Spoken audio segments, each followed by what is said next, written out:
Peter, I wanted to jump in here because even as you're reading that statement, we have an update from Alan Futerfas, and I'll just read it to you. You've read the statement. Futerfas now called us back at NBC News with a clarification. He now says there was a third person in that room in addition to Donald Trump Jr., Paul Manafort, and Jared Kushner.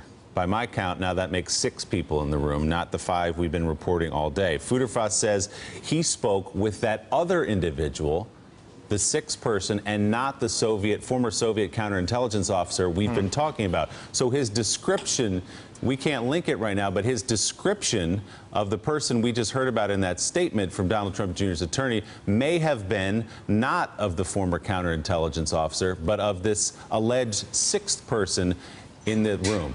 And to be clear, Willie, we don't know whether or not there was an interpreter in the room at the time. So the potential exists that he may have spoken to said interpreter and not to this individual that we are now reporting about on NBC News. But just to emphasize this, remember, Donald Trump Jr., in his effort to try to put this all to rest, spoke to Sean Hannity on Fox News shortly after this whole story broke. And in simple terms, he basically said, that is everything. Trying to just get rid of this. I asked a White House official about this today, and I said, wouldn't it just have been simple to have told everything during the course of that interview, or perhaps even in that initial statement that came out on Saturday that, as NBC News has reported, White House advisors to the president helped craft on the way back from the G20 trip that the president was aware of. This official, when asked if Donald Trump Jr. should have just put it all out immediately, basically said, you know, this person's not intimately aware of the details. They're not a part of the legal team, but said, you know, it's very likely he doesn't remember all the details from way back then. And I said, but wouldn't you go through all the records the same way that I am told that Jared Kushner's legal team went through emails in recent weeks, and that's how they became aware of this email chain, which led them to put Natalia Veselnitskaya, this Kremlin-linked lawyer's name, on the security clearance forms that Jared Kushner was filing. Wouldn't Don Jr.'s team have done the same?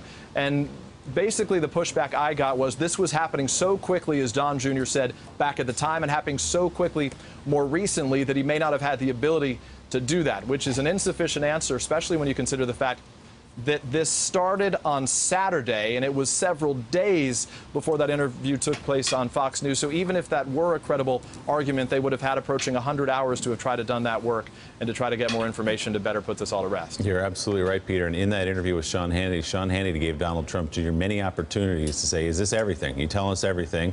Donald Trump Jr. said, quote, this is everything. Sean Hannity later said, is there a chance you met with anybody else? And he says, well, I guess it was possible, but nobody directly related to this story.